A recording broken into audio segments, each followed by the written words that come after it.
भक्त ध्रुव का चरित्र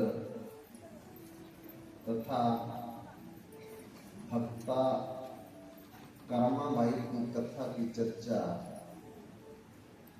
हम लोग कर रहे थे। ऐसे ही बंधुओं, महाराष्ट्र प्रांत में एक जना भाई की भी कथा है। जना भाई का जन्म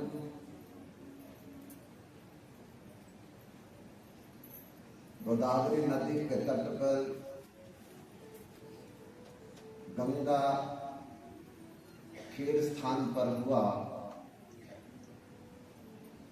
माता का नाम कारुंद और पिता का नाम दमा था।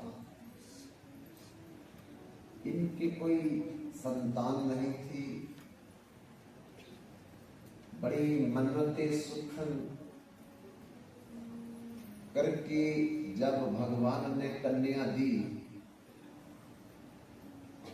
तो कन्या का जन्म हुआ, लेकिन मां मर गई।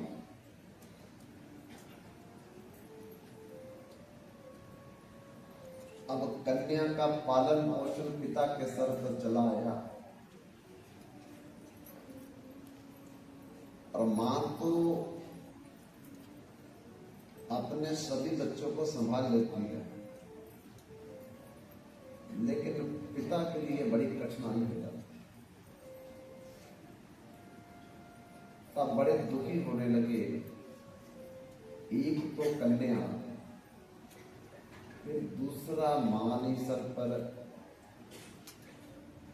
तो मैं क्या करूं इसे पालने के लिए। हर समय चिंता में रहते। धीरे धीरे जना बड़ी होने लगी,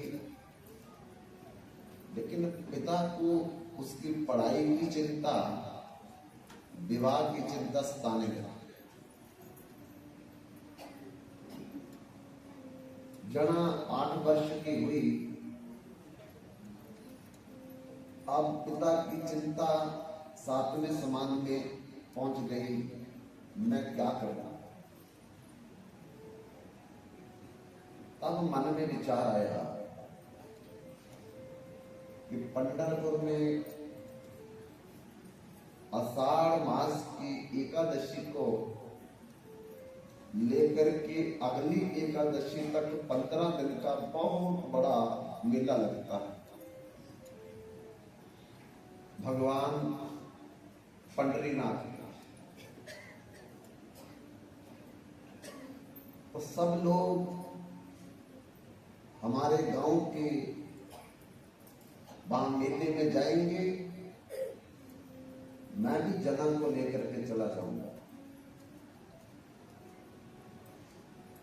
जब आषाढ़ मास की एकादशी आई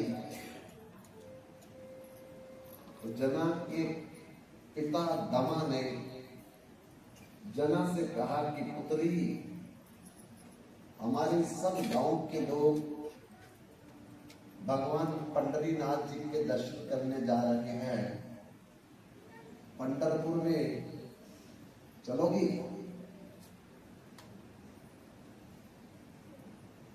जना ने कहा, बाबा मां तो है नहीं जिसको मैं अपने दिल की बात बोलूं। अब मेरी मां भी आप हो, मेरे बाबा भी आप हो। तो ले चलोगे तो आपका बहुत बड़ा मेरे सर पर कर्ज रहेगा। तो चलो कल चलेंगे, अपनी तैयारी कर लेना। जना बड़ी प्रसन्न हुई। जो भी कपड़े थे बाबा के एक थैले में डाल दिए, अपने कपड़े भी दूसरे थैले में डाल दिए। छोटा मोटा खाने पीने का सामान भी जना ने सुरक्षित कर लिया। और सुबह जल्दी उठ करके कुछ बाबा तथा अपने लिए नाश्ता तैयार कर दिया।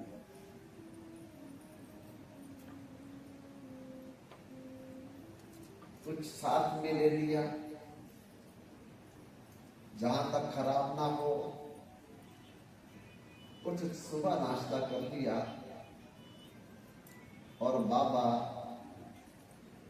और पुत्री जना दोनों पैदल पंढरपुर के लिए चल पड़े। तब तो ज्यादा से ज्यादा टांगा गाड़ी, बैलगाड़ी, मोटर गाड़ी तो थी नहीं। आगे आगे बाबा चलते हैं, पीछे पीछे जना चलती है। इस शास्त्र में भी निजम है, बड़ों के आगे नहीं चलना चाहिए, पीछे चलना चाहिए। भगवान जब राम चलते थे, माता सीता पीछे चलती थी। और जब मां सीता का हरण हो गया तो लक्ष्मण, भगवान राम माता सीता की खोज में, हे खग, हे मृग, हे मधुकर श्रेणी, किस देखी सीता मृग नैनी, ऐसा विराह में विलाप करते हैं। तो अचानक वहां से भगवान शंकर और सती मां बैल पर बैठे गुजर रहे। भगवान शंकर तो समझ गए कि ये मेरे भगवान नारायण है। बैल से उतरे, जमीन पर लेट करके प्रणाम कर दिया, डंडे की तरह। इसको बोलते हैं अष्टांग प्रणाम। 8 अंग अपने जमीन पर लगा करके पूरा समर्पण, कंप्लीट सरेंडर करना। अब मैं नहीं उठ सकता, संसार में कोई है नहीं उठाने वाला, मेरे में ताकत नहीं, उठा लो आप, मैं तो लेट के आपके चलूं। माताओं के लिए पंचांग प्रणाम लिखा है शास्त्रों में। बाकी किसी की कमर में दर्द है सर्वाइकल की तो क्या करेगा, खड़े होकर बोल तो जा। हाथ भी खराब है तो वैसे ही कर देगा। मुख भी नहीं हिलता तो मन से ही बोल देगा। तो भगवान भाव ग्रही है, जैसे भी करो भगवान को भाव पसंद है। ऐसे लेट भी जाओ तो भाव नहीं है तो भगवान को तब भी नहीं पसंद। भूखा हूं मैं भाव का, भाव ही इत्सार है, भाव से जो बजता है मुझको भव से बेड़ा पार।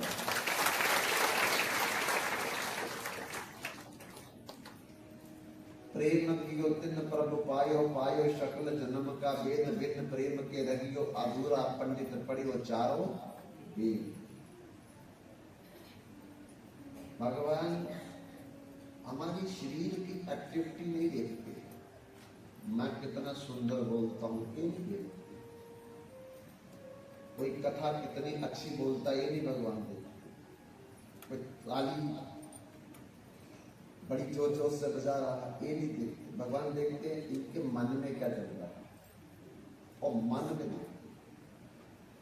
इसलिए स्मरण मना प्राण, स्मरण भक्ति जो मन की भक्ति है वो भगवान के लिए प्राण भक्ति है।